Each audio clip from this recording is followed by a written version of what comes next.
Muhammad. Salamun alaykum ya Ali Madad. As we know, we have started a new series of a lecture regarding the history and Fazael of the 14 Masoomeen alayhi salam. Allahumma salli ala Muhammadin wa ali Muhammad. In my last lecture, we discussed about Imam Hussein alayhi salam. Tonight, we will discuss about another Imam, about another Masoom. Tonight, we will discuss about Imam Zainul Abidin alayhi salam. Allahumma salli ala Muhammadin wa ali Muhammad. Imam Zainul Abidin has many famous titles. The famous title of our fourth Imam is Sajjad Sajjad. Sajjad Sajjad means the constantly prostrating one. And his second known title is Zainul Abidin, which means adornment of the worshippers. Imam Zainul Abidin, as we all know, is the fourth Imam for the Shia. The period of his Imamat was 34 years. He was present in the Battle of Karbala, but he could not participate in the battle because of his sickness, and that is why he was not murdered. He was taken captive from Kufa and Damascus together with other captives of Karbala. His speech at the presence of the Umayyad Caliph created awareness among the people about the position of the Ahlul Bayt alayhi salam. Allahumma salli ala Muhammadin wa ali Muhammad. After being released, he stayed in Medina until the end of his life. Now, I will tell you about two very important books written by Imam Zainul Abidin, two important books that we discuss when we talk about Imam Zainul Abidin. The first book is called Sahifa al-Sajjadiyah. Sahifa al-Sajjadiyah. Sahifa al-Sajjadiyah. This is a compilation of his supplication, which reflects to the picture of society, the day, and the true path of life through the education of the religion and the Quran and the purification of the souls and the connection to Allah. Basically, in this book, we find a compilation of supplication which reflect the picture of the society that day, the true path of life through the education of the religion, through the education of the Quran, and the purification of the soul and connecting our souls to Allah. The second book is called Risalatul Hukuk.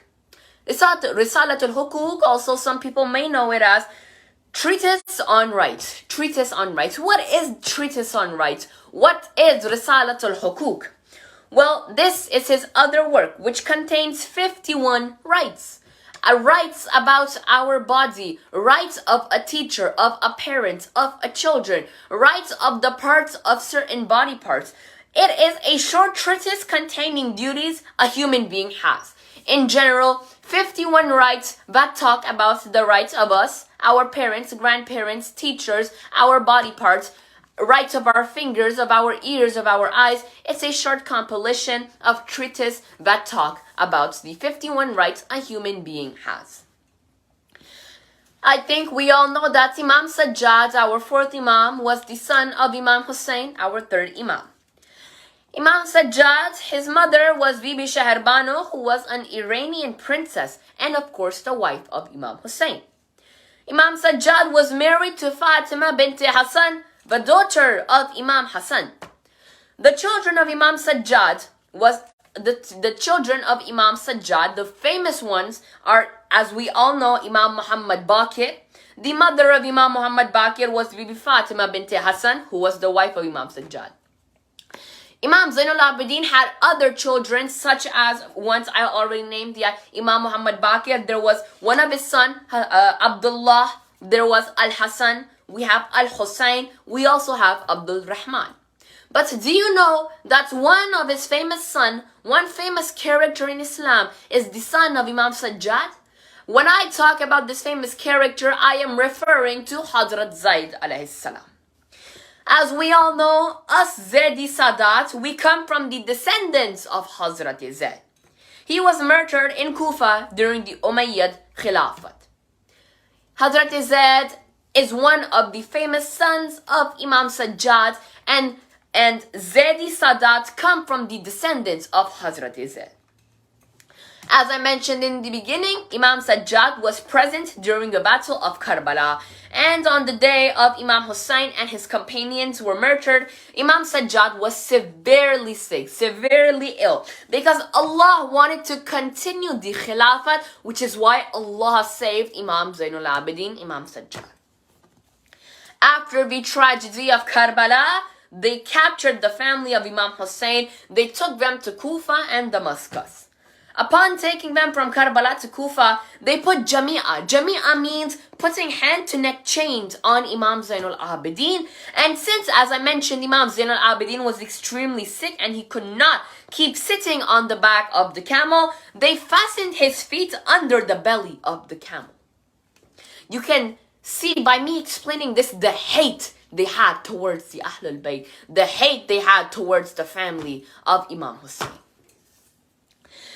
Once Imam Sajjad was in the Mosque of Damascus, Imam Sajjad, he gave a speech in the Mosque of Damascus. He introduced himself, he introduced his father Hussein, he introduced his grandfather as well. And he told the people of Damascus, he told the people of Damascus that everything Yazid and his agents have said, have propagated, are not true and are just a lie. His father, Imam Sajjad, said, "My father was not a rebel. He did not want to disturb the Muslim community and make mischief in Islamic land. He rose for truth and by invitation of the Muslims to remove heresies brought up in the religion and bring the simplicity and purity it had at the time of his grandfather." Imam Zainul Abidin explained that all Yazid and his agents said is not true. And he explained who Imam Hussein was. As I mentioned, Imam Sajjad lived 34 years after the Battle of Karbala and always made efforts to keep the memory of the martyrs of Karbala alive. We know that whenever Imam Sajjad drank water, he remembered his father and wept on the hardship of Imam Hussein. It is mentioned from a narration of Imam Sadiq that Imam Sajjad would cry for 40 years. 40 years Imam Sajjad cried upon his honorable father, while he was fasting the days and he was praying the nights. At the time of breaking his fast, when his servant took the food and water from him, he said, "The grandson of Rasulullah Hussein was murdered hungry." He said, "The grandson of Rasulullah Hussein was murdered thirsty."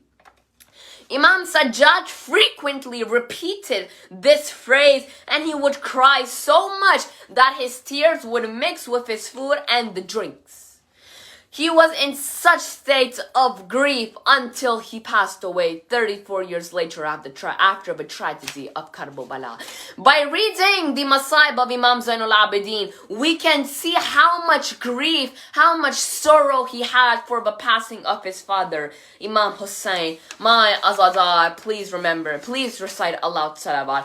Allahumma salli ala Muhammadin wa ali Muhammad.